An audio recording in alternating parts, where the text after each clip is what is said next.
Këto 7 shenja paralajmërojnë se keni nevojë për ujë. Shpesh dehidratimi mund të vijë si pasojë e sëmundjeve nxehtësisë ose ushtrimeve. Ajo që duhet të bëni është të konsumoni më shumë lëngje që të mos dehidratoheni. Uji i lëngut të frutave, suprave, gjithashtu edhe uji natyral mund të përbëjë në një faktor kundër problemeve të tilla. Përpara se të filloni ushtrimet më të lodhshme, hidratohuni. Gjatë verës pini më shumë lëngje. Këto janë shenjat kryesore pse keni nevojë të pini më shumë ujë. Goja e thatë dhe etja e vazhdueshme janë shenja të dehidratimit. Mos i neglizhoni dhe merrni lëngje të duhura pasi mund të vuani nga dhimbjet e kokës, lëkura e thatë dhe konstipacioni.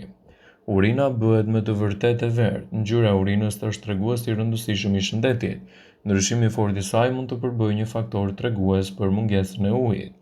Dhimbjet e forta të kokës mund të lidhen gjithashtu me dehidratimin.